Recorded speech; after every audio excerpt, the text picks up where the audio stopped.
Hello and welcome. Let's start by lighting a ladybug match. And I hope you're having a good day or night. Here we go. Whoa. They're crazy matches. Thank you so much for joining me. Tonight we're gonna read chapters 14 and 15 of The Lion, the Witch, and the Wardrobe by C.S. Lewis.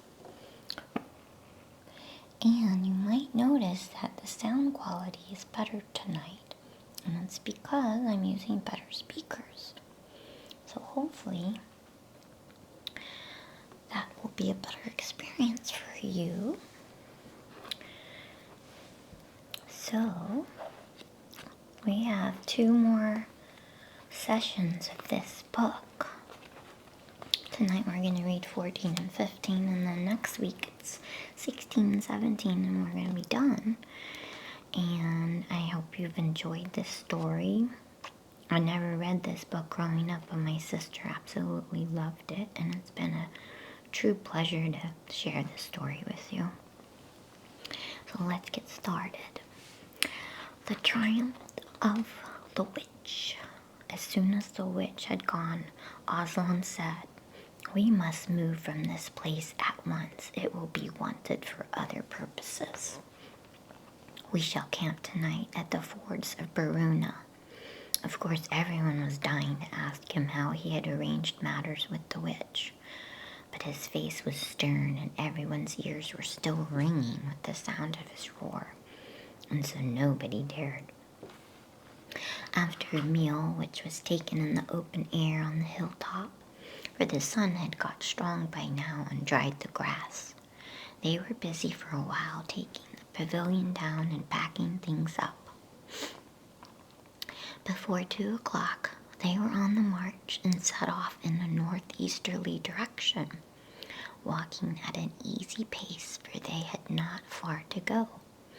During the first part of the journey, Aslan explained to Peter his plan of campaign. "As soon as she has finished her business in these parts," he said, "the witch and her crew will almost certainly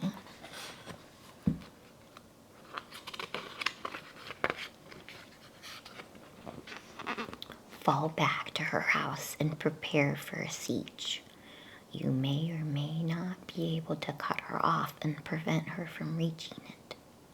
He then went on to outline 2 plans of battle, one for fighting the witch and her people in the wood, and another for assaulting her castle.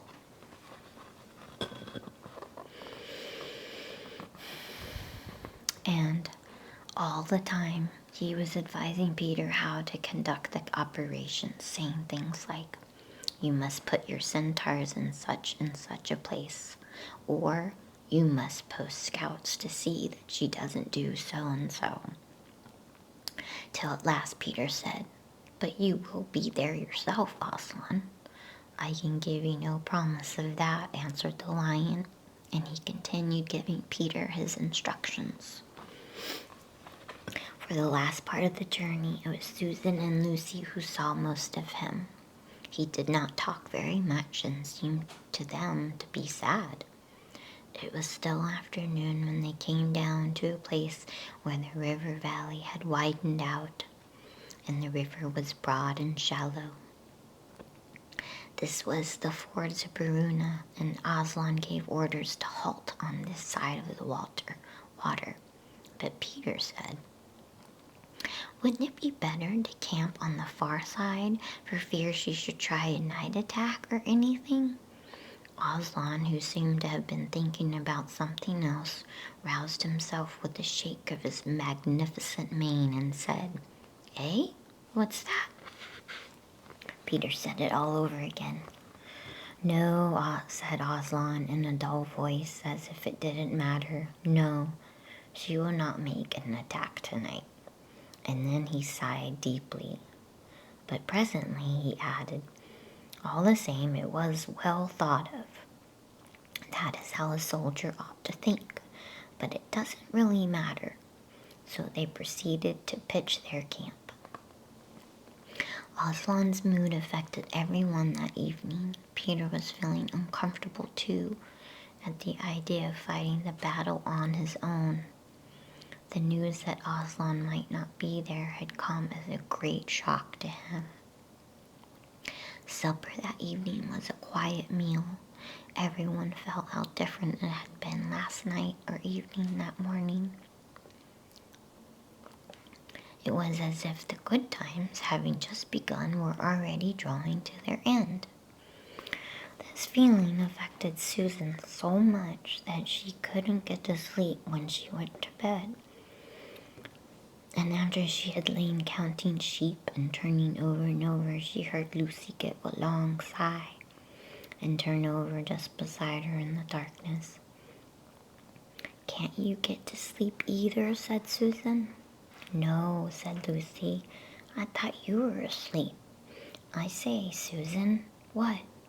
"I've a most horrible feeling, as if something were hanging over us." "Have you?" "Because, as a matter of fact, so have I."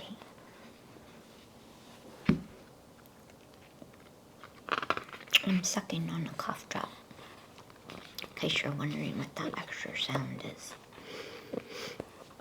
Hopefully it'll keep me from having throat issues. "Something about Aslan," said Lucy. "Either some dreadful thing is going to happen to him or something dreadful that he's going to do." "There's been something wrong with him all afternoon," said Susan. "Lucy, what was that he said about not being with us at the battle? You don't think he could be stealing away and leaving us tonight, do you?" "Where is he now?" said Lucy. "Is he here in the pavilion?" "I don't think so. Susan, let's go outside and have a look around. We might see him." "All right, let's," said Susan. "We might just as well be doing that as lying awake here." Very quietly, the two girls groped their way among the other sleepers and crept out of the tent. The moonlight was bright and everything was quite still except for the noise of the river chattering over the stones. Then Susan suddenly caught Lucy's arm and said, "Look!"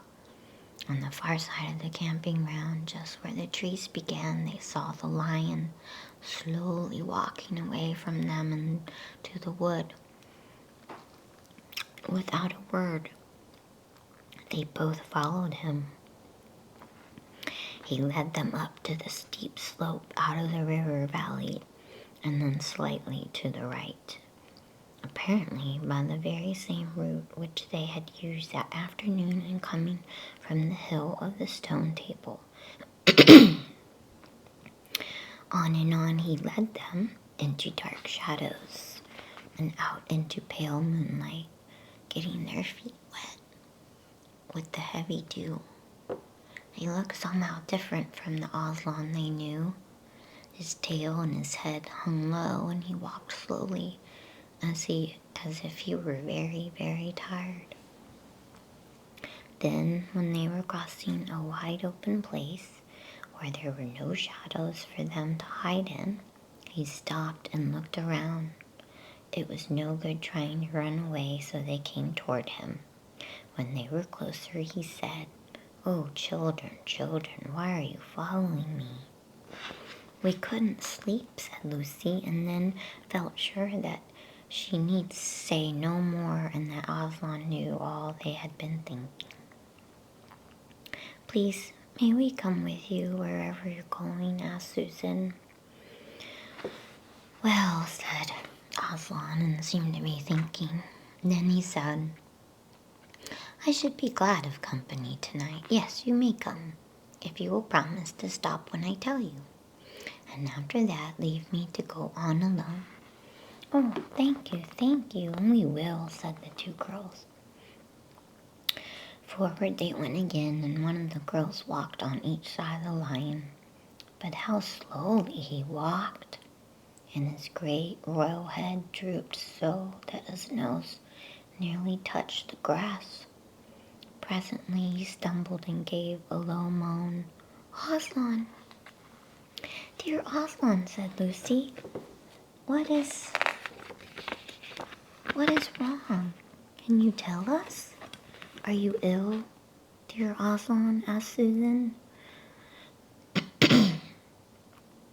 "No," said Aslan. "I am sad and lonely. Lay your hands on my mane so that I can feel you are there, and let us walk like that." And so the girls did what they would never have dared to do without his permission, but what they had longed to do ever since they first saw him. Buried their cold hands in the beautiful sea of fur and stroked it, and so doing walked with him. And presently, they use that word a lot in this book, presently, they saw that they were going with him up the slope of the hill on which the stone table stood. They went up at the side where the trees came furthest up, and when they got to the last tree, it was one that had some bushes about it. Aslan stopped and said, "Oh, children, children, here you must stop, and whatever happens, do not let yourselves be seen. Farewell." And both the girls cried bitterly, though they hardly knew why, and clung to the lion and kissed his mane and his nose and his paws and his great sad eyes. Then he turned from them and walked out onto the top of the hill, and Lucy and Susan, crouching in the bushes, looked after him, and this is what they saw. A great crowd of people were standing all round the stone table, and though the moon was shining, many of them carried torches, which burned with evil-looking red flames and black smoke.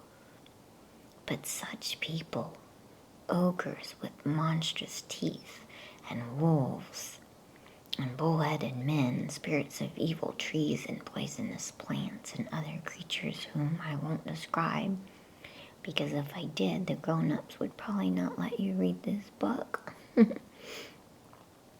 Crows and hags and incubuses, wraths and horrors, ifrits, sprites, orkneys, wooses, and etons.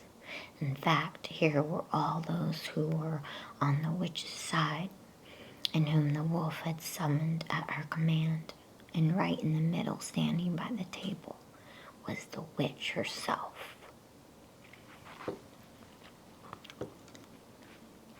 A howl and a gibber of dismay went up from the creatures when they first saw the great lion pacing toward them. And for a moment even the witch herself seemed to be struck with fear. Then she recovered herself and gave a wild, fierce laugh. "The fool!" she cried. "The fool has come! Bind him fast!" Lucy and Susan held their breaths, waiting for Aslan's roar and his spring upon his enemies, but it never came. 4 hags, grinning and leering, yet also at first hanging back and half afraid of what they had to do, had approached him. "Bind him, I say," repeated the White Witch. The hags made a dart at him and shrieked with triumph when they found that he made no resistance at all.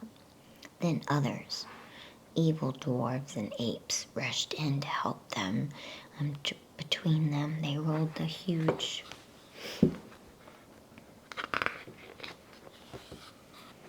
lion over on his back. There he is on his back. We don't want to see that. But in case you do, it's better light.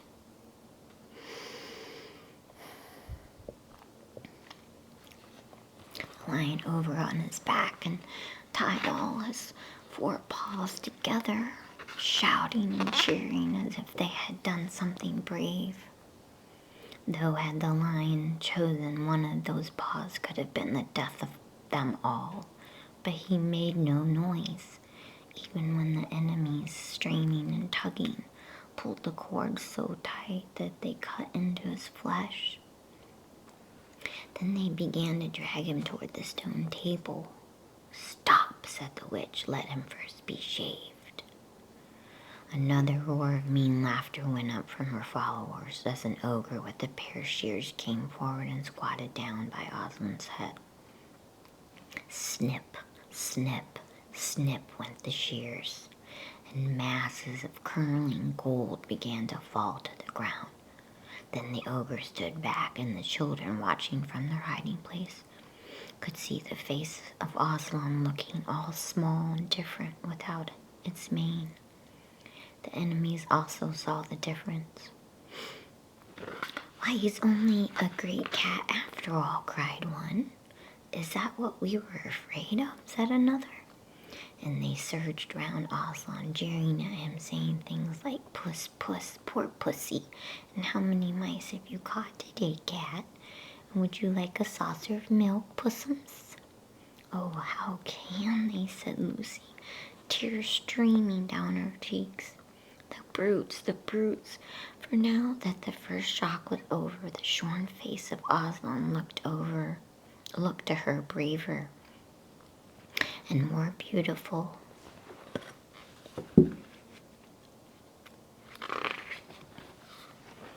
And more patient than ever.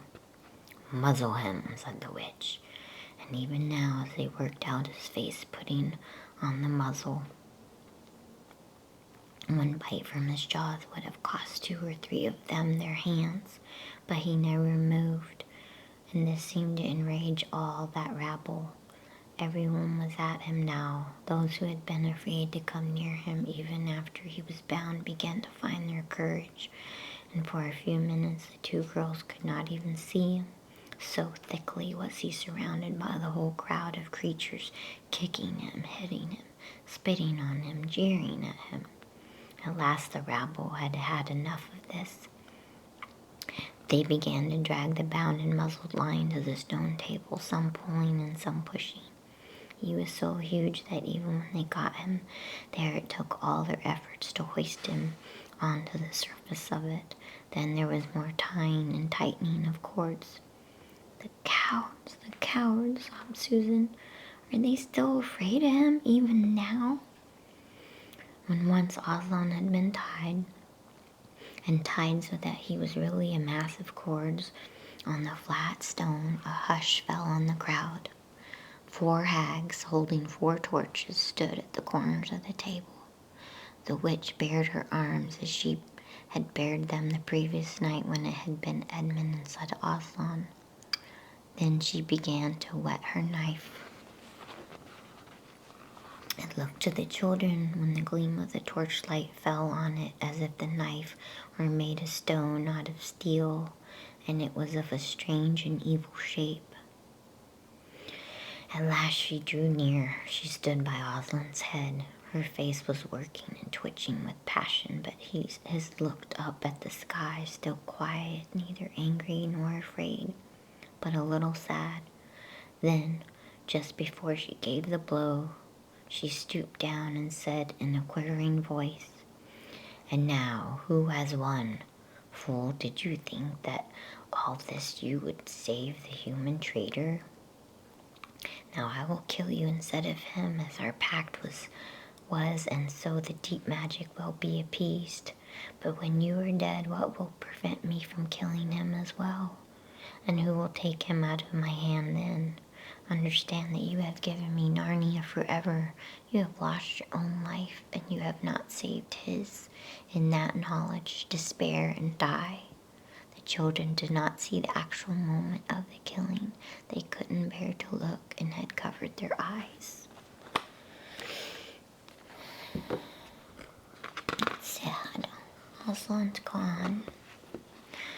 Chapter 15. Deeper magic from before the dawn of time.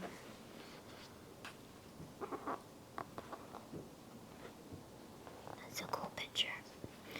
While the 2 girls still crouched in the bushes with their hands over their faces, they heard the voice of the witch calling out, Now follow me all, and we will set about what remains of this war. It will not take us long to crush the human vermin and the traitors now that the great fool, the great cat, lies dead.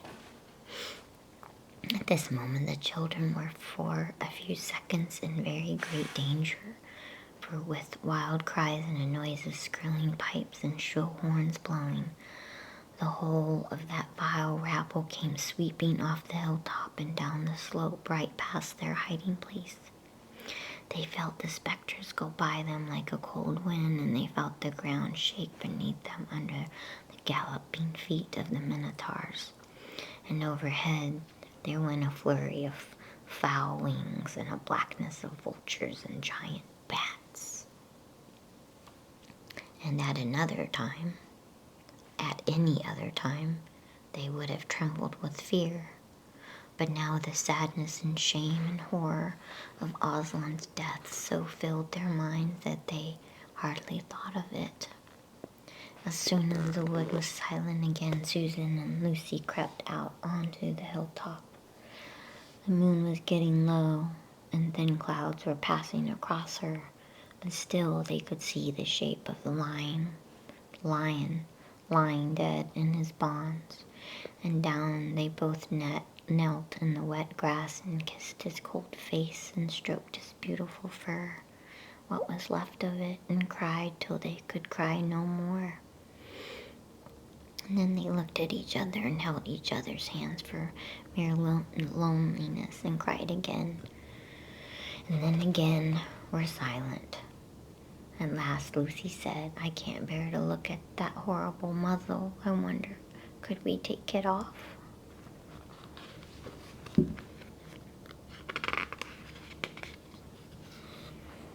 So they tried, and after a lot of working at it, for their fingers were cold and it was now the darkest part of the night, they succeeded. And when they saw his face without it, they burst out crying again and kissed it and fondled it and wiped away the blood and the foam as well as they could. And it was all more lonely and hopeless and horrid than I know how to describe. "I wonder could we untie him as well," said Susan presently. But the enemies, out of pure spitefulness, had drawn the cord so tight that the girls could make nothing of the knots. I hope no one who reads this book has been quite as miserable and as Susan and Lucy were that night. But if you have been up all night and cried till you have no more tears left in you, you will know that there comes in the end a sort of quietness. You feel as if nothing was ever going to happen again. At any rate, that was how it felt to these two. Hours and hours seemed to go by in this dead calm, and they hardly noticed that they were getting colder and colder. But at last Lucy noticed two other things. One was that the sky on the east side of the hill was a little less dark than it had been an hour ago.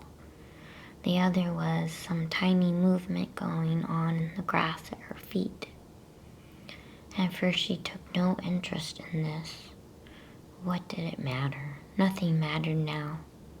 But at last she saw that whatever it was had begun to move up the upright stones of the stone table. And now, whatever they were moving up about on Aslan's body. She peered closer. They were little gray things. "Ugh," said Susan from the other side of the table. "How beastly. There are horrid little mice crawling over him. Go away, you little beast." And she raised her hand to frighten them away. "Wait," said Lucy, who had been looking at them more closely still. "Can you see what they're doing?" Both girls bent down and stared. "I do believe," said Susan, "but how queer. They're nibbling away at the cords." "That's what I thought," said Lucy. "I think they're friendly mice. Poor little things. They don't realize he's dead. They think it'll do some good untying him."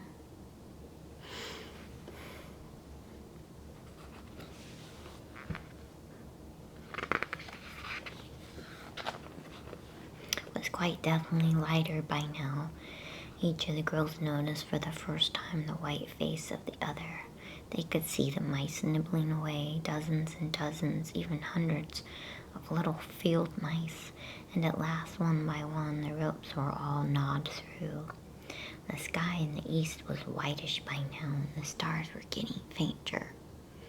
All except one very big one low down on the eastern horizon. They felt colder than they had been all night. The mice crept away again. The girls cleared away the remains of the gnawed ropes. Aslan looked more like himself without them. Every moment his dead face looked nobler as the light grew and they could see it better. In the wood behind them, a bird gave a chuckling sound. It had been so still for hours and hours that it startled them. Then another bird answered it. Soon there were birds singing all over the place. It was quite definitely early morning now, not late night. "I'm so cold," said Lucy. "So am I," said Susan. Let's walk about a bit." They walked to the eastern edge of the hill and looked down. The one big star had almost disappeared. The country all looked dark gray, but beyond, at the very end of the world, the sea showed pale. The sky began to turn red. They walked to and fro more times than they could count between the dead Aslan and the eastern ridge, trying to keep warm, and oh, how tired their legs felt. Then at last, as they stood for a moment looking out toward the sea and Cair Paravel, which they could now just make out, the red turned to gold along the line where the sea and the sky met, and very slowly came the edge of the sun. Slowly up came the edge of the sun. At that moment, they heard from behind them a loud noise, a great cracking, deafening noise, as if a giant had broken a giant's plate. "What's that?" said Lucy, clutching Susan. I feel afraid to turn around," said Susan. "Something awful is happening." "They're doing something worse to him," said Lucy. "Come on," and she turned, pulling Susan around with her. The rising of the sun had made everything look so different. All colors and shadows were changed, and for a moment they didn't see the important thing. Then they did. The stone table was broken into two pieces by a great crack that ran down it from end to end, and there was no Aslan. "Oh, oh, oh," cried the two girls, rushing back to the table. "Oh, it's too bad," sobbed Lucy. "They might have left the body alone."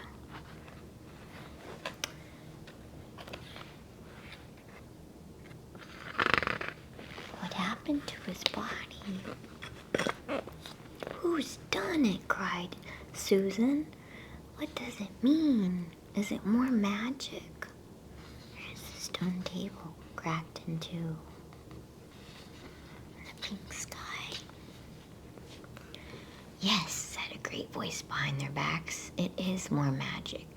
They looked around. There, shining in the sunrise, larger than they had seen him before, shaking his mane, for it had apparently grown again, stood Aslan himself. "Oh, Aslan!" cried both the children, staring up at him, almost as much frightened as they were glad. "Aren't you dead then, dear Aslan?" said Lucy. "Not now," said Aslan. "You're not asked Susan in a shaky voice. She couldn't bring herself to say the word ghost. Aslan stooped his golden head and licked her forehead. The warmth of his breath and a rich sort of smell that seemed to hang about his hair came all over her. "Do I look it?" he said. "Oh, you're real. Oh, Aslan," cried Lucy, and both girls flung themselves upon him and covered him with kisses. But what does it all mean? Asked Susan when they were somewhat calmer. I'm gonna have a sip of water.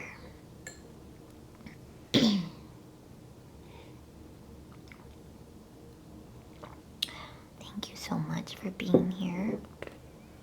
And if you feel up for liking this video, that would mean a lot to me.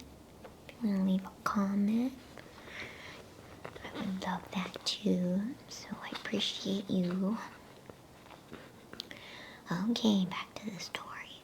It means, said Aslan, that though the witch knew the deep magic, there is a magic deeper still which she did not know.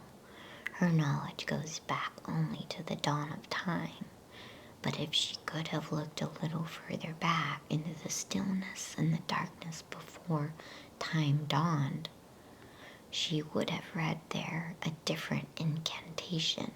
She would have known that when a willing victim who had committed no treachery was killed in a traitor's stead, the table would crack and death itself would start working backward. And now, oh yes, now, said Lucy, jumping up and clapping her hands. Oh children, said the lion, I feel my strength coming back to me. Oh children, catch me if you can. He stood for a second, his eyes very bright, his limbs quivering, lashing himself with his tail. Then he made a leap high over their heads and landed on the other side of the table. Laughing, though she didn't know why, Lucy scrambled over it to reach him. Aslan leaped again. A mad chase began. Round and round the hilltop he led them, now hopelessly out of their reach. Now letting them almost catch his tail, now diving between them, now tossing them in the air with his huge and beautifully velveted paws, and catching them again, and now stopping unexpectedly so that all three of them rolled over together in a happy laughing heap of fur and arms and legs. It was such a romp as no one has ever had except in Narnia. And whether it was more like playing with a thunderstorm or playing with a kitten, Lucy could never make up her mind. And the funny thing was that when all three finally lay together, panting in the sun, the girls no longer felt in the least tired or hungry or thirsty. And now, said Aslan presently, to business. I feel I am going to roar. You'd better put your fingers in your ears. And they did. And Aslan stood up, and when he opened his mouth to roar, his face became so terrible that they did not dare to look at it. And they saw all the trees in front of him bend before the blast of his roaring, as grass bends in a meadow before the wind. Then he said, we have a long journey to go. You must ride on me. And he crouched down, and the children climbed onto his warm golden back, and Susan sat first, holding on tightly to his mane, and Lucy sat behind, holding on tightly to Susan. And with a great heave he rose underneath them, and then shot off, faster than any horse could go, down a hill and into the thick of the forest. That ride was perhaps the most wonderful thing that happened to them in Narnia. Have you ever had a gallop on a horse? Think of that, and then take away the heavy noise of the hooves and the jingle of the bits, and imagine instead the almost noiseless padding of the great paws. Then imagine instead of the black or gray or chestnut back of the horse the soft roughness of golden fur, and the mane flying back in the wind. And then imagine you are going about twice as fast as the fastest racehorse. But this is a mount that doesn't need to be guided and never grows tired. He rushes on, never missing his footing, never hesitating, threading his way with perfect skill between tree trunks, jumping over bush and briar and the smaller streams, wading the larger, swimming the largest of all. And you are riding not on a road, nor in a park, nor even on the downs, but right across Narnia in spring, down solemn avenues of beech, and across sunny glades of oak, through wild orchards of snow-white cherry trees, past roaring waterfalls and mossy rocks, and echoing caverns up windy slopes alight with gorse bushes, and across the shoulders of heathery mountains, and along giddy ridges, and down, down, down again into wild valleys, and out into acres of blue flowers. That sounds amazing. It was nearly midday when they found themselves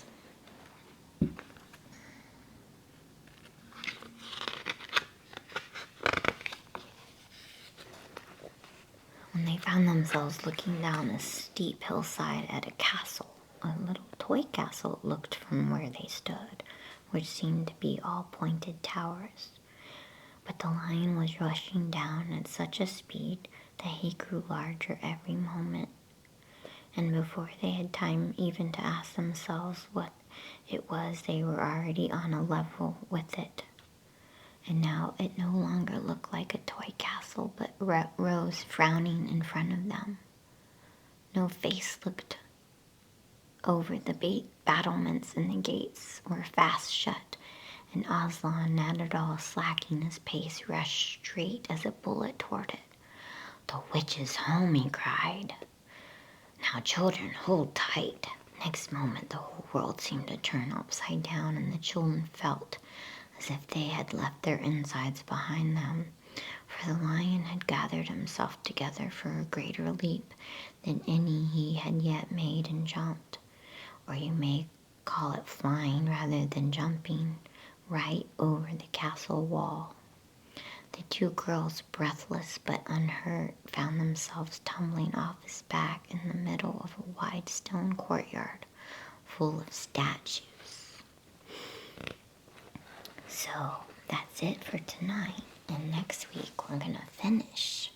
We have chapters 16 and 17, and then we're done with this amazing story. And the next book I'm gonna start is Black Beauty. I got a couple of requests for that, and I just got it in the mail today, actually. So, before we blow the candle out, I want to thank you again. I know I sound like a broken record, but it really means a lot to me. And if you have a second, please click the like button. And if you want to leave a comment, please subscribe if you haven't already. That's probably really important, right? Anyway, thank you so much, and I hope you have a great night